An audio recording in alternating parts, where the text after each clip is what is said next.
Hi everyone, मु सस्मिता। आपण समस्त को सस्मिता फूडीज पैलेस को बहुत बहुत स्वागत। Looking so tasty delicious mouth melting bakery style chocolate cake या आपण माने घरे अति सहज रे बनै परिबे।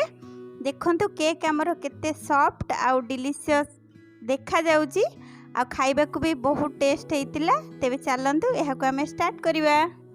एथिपय मोटे राउंड शेप रो टिन नेची। टिन ऊपर हमें टिके तेल देकी ताकू स्प्रेड कर दबा।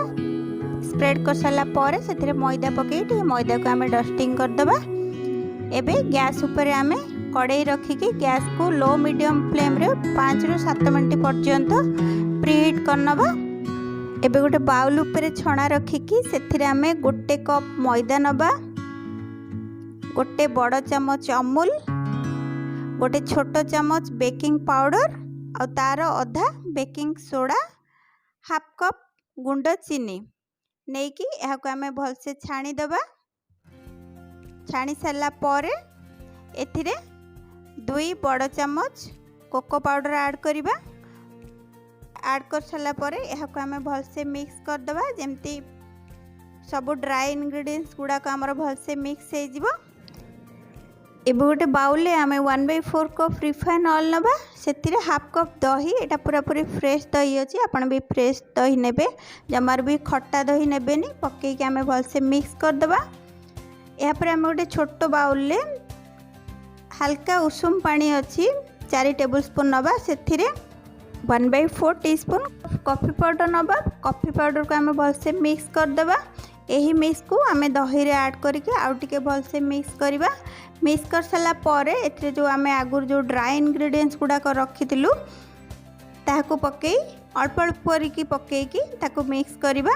देखंतु आपण माने एमती अल्प अल्प कर देबे, एका संगे देबेनी, नला हमको मिक्स करिया को असुविधा हम। तेणुक अल्प अल्प देवे। दे सारा पर एटा टिके ठीक होची। एबे एथिरे मु हल्का उषुम क्षीर ऐड करी। एटी मु हाफ कप क्षीर नहींची किंतु 1/4 कप क्षीर लगिला। देखते आमर बैटर पूरा पूरी रेडी, बहुत बढ़िया से बैटर आमर मिक्स हो गला। यह आम टीन ने पोर करवा। देखते गोटे रिबन कंसिस्टेंसी आसूची। तो यह आम टे टैप करदे। टैप कर सारे कड़ाई आमर आगुरी प्रीहीट थिला। एबे यही टीन को आम कड़ाई भितर रखिकी 35 ରୁ 40 मिनिट्स पर्यंत बेक हवा को छाड़ीदबा। 40 मिनिट्स पर देखंतु केक आमर बहुत बढ़िया से बेक हो जाइए। यह आम टिके ठंडा हवा पर्यंत छाड़ीदबा। आइसिंग करने मो डिलाइट रो व्हिप्ड क्रीम नहीं। आपण माने चाहिए जेकोसी ब्रांड रो व्हिप्ड क्रीम नहीं पारे।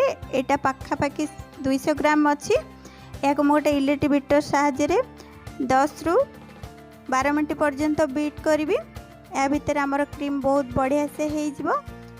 देखो क्रीम आमर बहुत बढ़िया से बीट है। आपण मानकू देखो बाउल को ओल्टे कि जे क्रीम बीट हो सारा पर आपन जदि से बाउल को ओल्टे कि रखिए तो क्रीम तलू को आ पड़ोनी। एबे चलते आम सुगर सिरप बनेबा। सुगर सिरप मु 2 बड़ चामच गुंड चीनी नहीं। से आम डबल पानी दबा। पानी दे सारा पर भलसे मिक्स करवा। मिक्स कर सारा पर से स्मेल टिके वैनिला एसेंस ऐड करी। तो सुगर सिरप आम रेडी। एबे चलंतु चॉकलेट गनाश बनेबा। चॉकलेट गनाश मुझे डार्क कंपाउंड चॉकलेट नहीं। से पूरा गरम क्षीर आप ऐड करेंगे। ऐड कले से बहुत बढ़िया से मेल्ट हो जाए। चॉकलेट गनाश ठंडा है पर टिके थिक हो जाए। जदि थिक हुए तो आउ 2-3 चामच क्षीर ऐड करेंगे। मुझे बटर देती। बटर दबा द्वारा बहुत बढ़िया साइन आसे चॉकलेट सिरप रे आमर। तो सिरप आमर रेडी। एबे चलंतु केक को आम डिमोल्ड करवा। तो केक पूरा पूरी ठंडा हो जाइए। तो मुझे डिमोल्ड करके कट लगेबी। पूरा साइड रे कट लगेगी आम यार लेयर बनइबा। तो आपन प्रथमे साइड मानक कट देदेवे। तापर से कट रे सूता रखिकी टाणी देवे आ गोटे साइड को। तो केक आमर बहुत बढ़िया से लेयर हम। देखो केक केते सुंदर लेयर रही।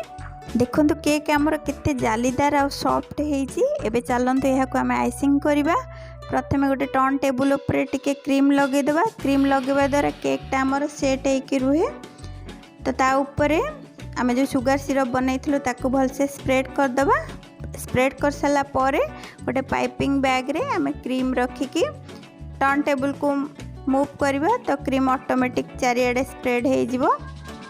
एबे गोटे स्पैचुला साइज आम प्रथम या स्मूथ करदे। स्मूथ कर सारा पर पुणी सेकेंड लेयर पर टॉप लेयर दबा। टॉप लेयर देकी सेमती सुगर सिरप दबा। सुगर सिरप दे सारा पर क्रीम आम स्प्रेड करवा। क्रीम को स्प्रेड कर सारा पर स्पैचुला रे ऊपरटा आग प्रथम स्मूथ करदे। आ साइड रे जो क्रीम गुड़ाक लगी से गुड़ाक भी से स्पैचुला साइज क्रम कोट करदे। माने साइड रे जो क्रम गुड़ाक लगे केक रो क्रम गुड़ाक से क्रीम रे मेकअप हो तापर फिनिशिंग पाई आम आउ थे क्रीम दबा। देखो यहाँ पर मु आउ थे क्रीम देउची फिनिशिंग आनिया पाइंका। तो क्रीम को देके आम टर्न टेबल को मूव करवा। क्रीम आमर बहुत बढ़िया से लगी जाइए। एबे गोटे स्क्रैपर साहाय्य मुझे स्मूथ करदेवी। आ जदि आपण पाखे स्क्रैपर नथिबो आपण पाखे जेकोसी रिजेक्ट एटीएम कार्ड थिबो सेथिरे आपण स्मूथ करदेबे। एबे ऊपरटा को आमे टिके स्मूथ करदेबा। किंतु आमर केक एते फिनिशिंग आसीनी तो मु या ऊपर बहुत बढ़िया डिजाइनिंग बनैबी। एटा पूरा अति सहज करिया पैंका। एबे मु से स्क्रैपर साहाय्य ऊपरटा टिके डिजाइनिंग करदेबी। तळ बॉर्डर गोटे छोट छोट फ्लावर डिजाइनिंग कर दोची। आपण पाखे जदि नोजल न थिबो आपण प्लेन खाली डॉट्स दे पारिबे। एबे ऊपर आमे हाफ डिजाइनिंग करिबा। तो हाफ डिजाइनिंग दे साला परे जो आमे चॉकलेट गनाश बनैथिलु गनाशटा को आमे गोटे पाइपिंग बैग रे भरिकी ता गोटे ड्रॉपिंग डिजाइनिंग दबा। देखंतु केते सुंदर देखा जाउची ब्लैक ऊपर व्हाइट ड्रॉपिंग। एबे मझिरे जो लेयर हेतला हाफ हाफ से लेयर रे प्रथमे देकी जिगजैग डिजाइनिंग गोटे साइड बनै देबा। देखंतु केते सुंदर देखा जाउची। एहा परे बॉर्डर रे मु व्हाइट आ ब्लैक रे से स्टार नोजल रे डिजाइनिंग कर दोची प्लेन कर साला परे। देखंतु एहा हमर होममेड चॉकलेट हार्ट अछि जोटा कि आमे घरे बनैथिलु। एबे एहा को आमे गोटे गोटे देई देबा। केते सुंदर देखा जाउची ब्लैक एंड व्हाइट जेमती कि गोटे बेकरी रो केक भली। Simple designing easy designing. यह को आम सेट हाँपाई टिके 2-3 घंटा पर्यंत फ्रिज रे रखीदबा। सेट हो सारा पर देखो मुझे आपण काटिकी देखौची केक आमर केते सॉफ्ट अच्छी आ लेयर केते बढ़िया से आछी। Believe me so tasty and mouth melting cake आमे घरे बनई परिबा। तो आजिकार मोर ये रेसिपीटी जदि आपण मानक भल लगी तेबे यह गोटे लाइक करेंगे। आपण फ्रेंड फैमिली मेंबर को सहित शेयर करेंगे। पुणी देखा गोटे नुआ रेसिपी सहित। जय जगन्नाथ नमस्कार।